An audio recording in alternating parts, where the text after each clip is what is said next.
2 जनवरी 2026 को मध्य प्रदेश के मुख्यमंत्री डॉक्टर मोहन यादव ने जबलपुर में दूसरे गीता भवन का लोकार्पण करते हुए 50 करोड़ रुपए से अधिक की लागत के विभिन्न विकास कार्यों का लोकार्पण एवं भूमि पूजन किया है। आपको बता दें कि इस अवसर पर मुख्यमंत्री ने विभिन्न योजनाओं के हितग्राहियों को हितलाभ वितरित किए तथा 5 विद्यार्थियों को श्रीमद् भगवत गीता ग्रंथ भेंट किया। मुख्यमंत्री ने अपने संबोधन में कहा कि प्रधानमंत्री मोदी के नेतृत्व में वर्ष 2014 के बाद देश भर में सांस्कृतिक अभ्युदय का नया वातावरण बना है। विरासत के संरक्षण के साथ विकास को गति देने के संकल्प के तहत राज्य सरकार आधुनिक सुविधाओं से युक्त भव्य गीता भवनों का निर्माण कर रही है।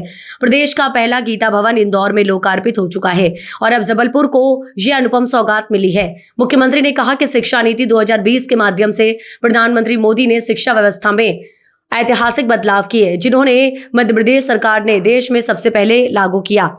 राज्य सरकार ने गीता और रामायण के प्रसंगों को स्कूली पाठ्यक्रम में शामिल कर नई पीढ़ी को भारतीय संस्कृति से जोड़ने का कार्य किया। डॉक्टर यादव ने कहा कि ऋषि जाबाली की पावन भूमि जबलपुर को रामायण के अंतर्राष्ट्रीय आयोजन और गीता भवन के माध्यम से सांस्कृतिक पहचान मिली है। गीता कर्मवाद का संदेश देती है और जीवन के अंधकार को दूर कर सेवा और कर्तव्य का मार्ग दिखाती है। इस दौरान रानी दुर्गावती विश्वविद्यालय के जीर्णोद्धार एवं सड़क विकास सहित कई महत्वपूर्ण परियोजनाओं का लोकार्पण भी किया गया।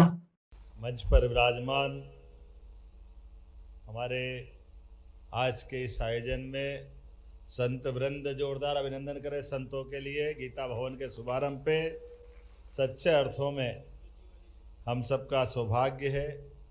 आज जाबालीपुरम ऋषि की इस धरती पर माँ नर्मदा के अद्भुत, मैं तो उसको हर जगह बोलता भी हूँ और उसका एहसास भी करता हूँ।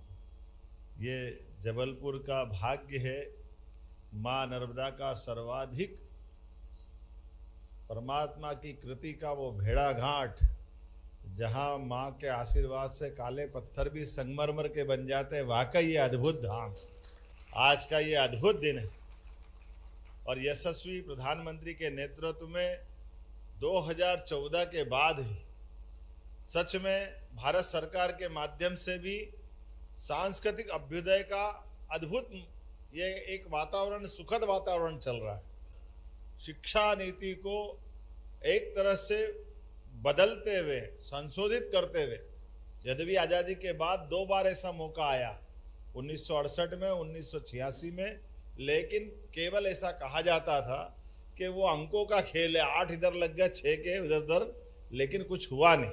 लेकिन 2020 की जो शिक्षा नीति आई और 20 की शिक्षा नीति के बलबूते पर हमने अपने राज्य में शिक्षा नीति देश भर में सब लागू हुई, तो मध्य प्रदेश की धरती पे हुई। हमें इस बात का आनंद,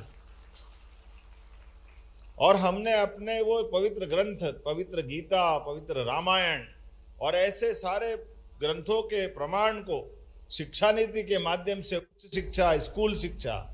अब आप बताइए, भगवान कृष्ण की वो मुखारविंद से निकलने वाली गीता, जिसके 18 ही अध्याय में कौन सी जीवन के ऐसे रहस्य और प्रसंग है जिसके बारे में हमारा आधुनिक साइंस से लगा करके, तर्क शक्ति से लगा करके तमाम प्रकार के उलझे सुलझे प्रश्नों के उत्तर गीता जी के माध्यम से मिलते हैं। हमारे लिए सौभाग्य की बात है। और आज मैं यहाँ जब आया हूँ तो रामायण के अंतर्राष्ट्रीय मेले का भी शुभारंभ हुआ और गीता भवन की सौगात भी मिल रही। जबलपुर वालों के लिए और आनंद आया। सच में हमारे लिए ये दोनों भगवान एक तरह से, जिनका लंबा गैप है बीच में, लेकिन पूरे देश का नक्शा अगर भारत का रखो सामने और उस भारत के नक्शे पे आप एक तरफ भगवान राम की कल्पना करो और उनके द्वारा पूरे देश में उनके पराक्रम के जो अलग अलग घटनाक्रम घटे हैं, जिनको हम उनकी लीलाओं से समझ सकते हैं, तो वो हमको उत्तर से लेकर दक्षिण तक बराबरी से मिलते जाएंगे।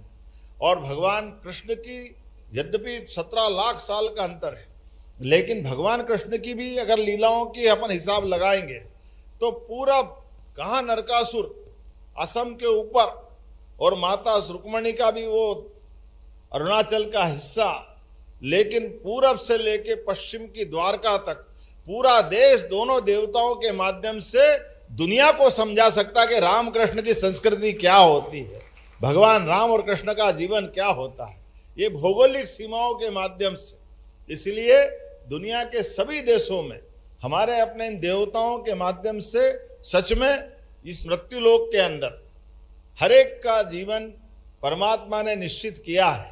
आज के इस अवसर पर चूंकि यहाँ संत वृंद भी है, विद्वान भी है, ज्ञान चर्चा का ये अद्भुत केंद्र बना है। हमारी सरकार ने तय किया है कि जहाँ जहाँ ऐसे कहीं एक तरह से हमारे आधुनिक समय में कहीं लाइब्रेरी होगी, ई लाइब्रेरी होगी, पुस्तकालय होगा, ये सभी प्रकार के सर्वधर्म की चर्चाएं होगी, हमारे यहाँ तो इस बात की छूट है।